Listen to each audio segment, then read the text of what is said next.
Hi everybody and welcome to another Coach's CatChat for the Linfield Sports Network. Joe Stuart here with head men's basketball coach Shanan Rosenberg. Coach, I got to start this off by saying congratulations as you guys on Saturday night clinched your second consecutive Northwest Conference Championship. If we want to get informal, third consecutive with the first place finish in the shortened season last year.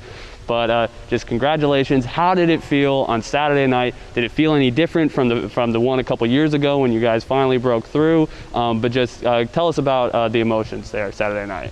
Well, I mean, it was obviously you know, a terrific feeling for everyone. But I think the players probably got the most joy out of it, and as well they should. They earned it. They just did an amazing job.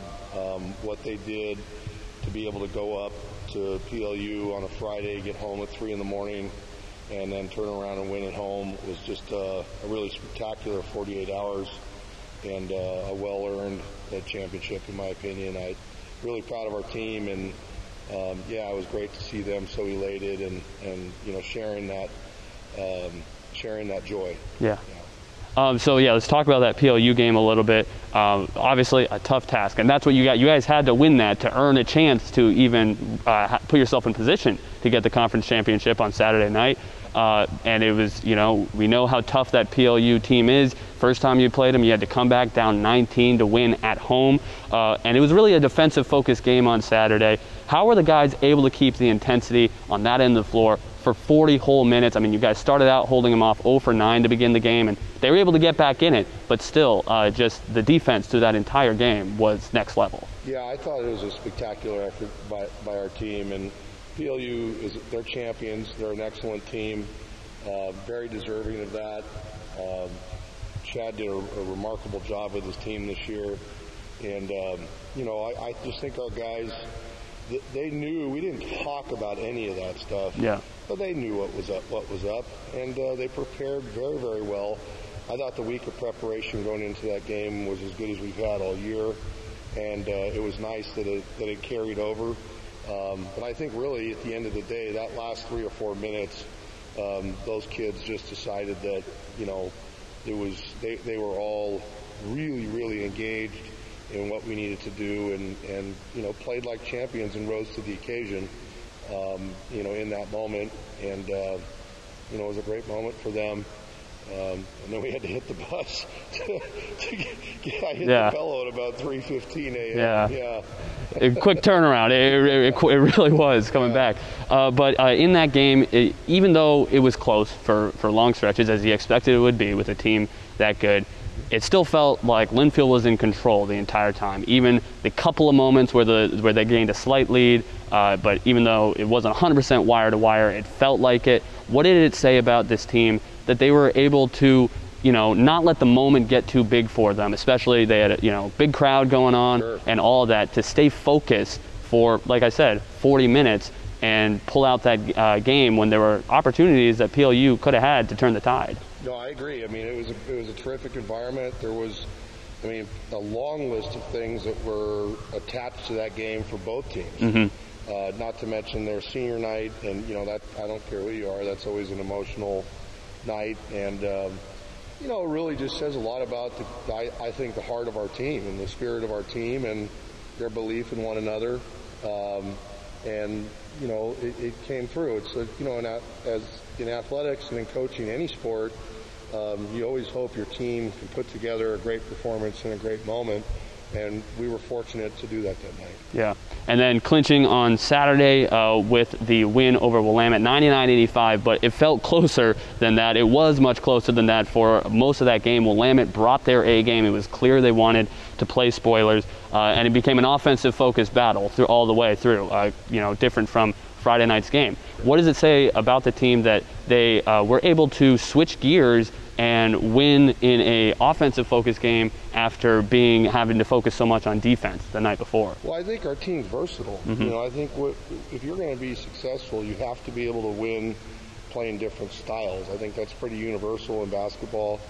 You know, our team has been able to win playing different styles.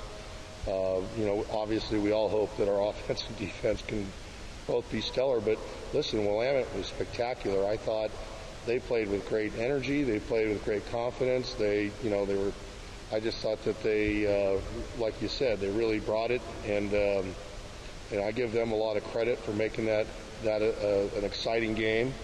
And then, our guys, we were fortunate enough to be able to put a little run together. We had some great sparks off the bench with Jackson, and I thought Jackson, Alex, Mikey, Reese, and some of those guys off the bench really gave us a lift.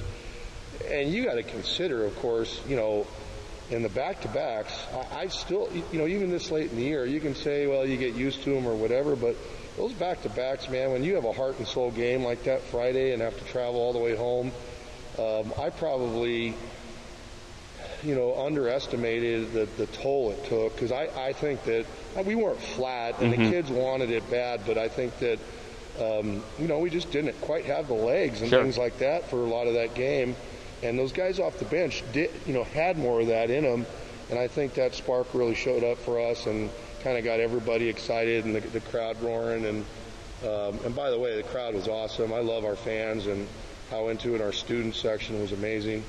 And I want to encourage all of them to come here this Thursday and hopefully beyond to root our guys on. We really appreciate that, and it means the world to us. It's real inspirational for us as well.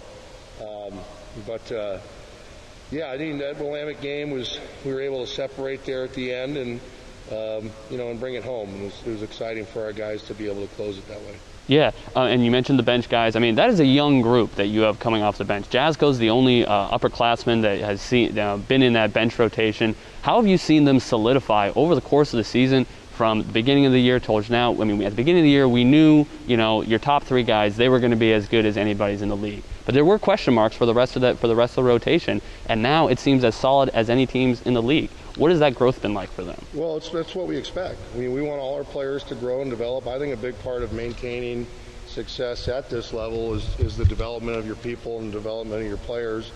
I think that's paramount to having success, and it's I want all of our players to get better year in, year out, and really week in, week out, if not daily. So it says mostly about them. Again, it's just it says a lot about their desire, their patience, their resilience, their ability to come along and work through the mistakes and all the kind of pillars of growth that all players go through. But also it speaks to their talent. We got some really talented guys, and we've had a lot of adversity, and I'm excited this week to get Jacob York back in the mix there with everyone else, and coming off 3 weeks or plus with an injury, and I feel like we have, and of course my heart breaks for JT, who's been sidelined with an injury for quite some time, and but I think we found a good rotation to support our starters, but at the end of the day, we're all in it together, and I think it's everybody wants to do their best for each other. Looking ahead to Thursday, Whitman coming to town. We know that they are a team that is better than their record would show.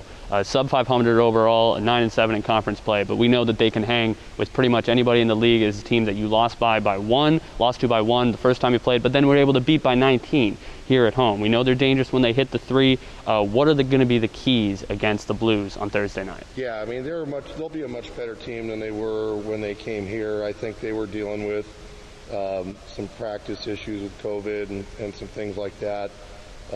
Their coach had told me about that.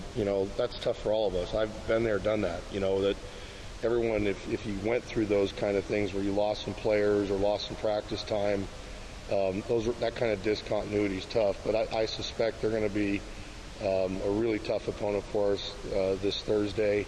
And I think obviously trying to limit their excellent shooting. And I think. But most of the game, really is about us trying to do what we want to do and execute our game plan, and have a real great spirit and enthusiasm of the way we go about our preparation and the game. And I don't know that there's a lot of kind of secrets to any of this, but we anticipate an excellent opponent and a really challenging game. You mentioned the crowd earlier, but it really has been spectacular to see these last few home games since we started being able to have a student section again. They have been the sixth man in many cases, it felt like, particularly against Willamette on Friday night. Like we said, Willamette would not go away, and I feel like the crowd had an impact on that. What does it do to lift the team in those tough games against teams that, you know, are trying to do anything that it takes to knock you guys off? Yeah, I think it's nice to be undefeated at home. Yeah. And I mean, it's nice that we've been able to play well. And, you know, I don't think we've always played spectacular, but we've found ways to win. And sometimes we have played spectacular this year. But, you know, it's good to be at home. And, you know, the crowd, the fans, the parents, the alumni, the community people in McMinnville here, and, you know, everyone else that's attached to the program that's been able to come out and support us, in particular since we've started allowing, you know, students back and a few weeks back. It's really exciting, and it means a ton to our team, and you know, to create that type of rowdy environment that makes it difficult on our opponents and lifts us up is, I think, one of the greatest things about, you know, college basketball, because you're in such a fishbowl.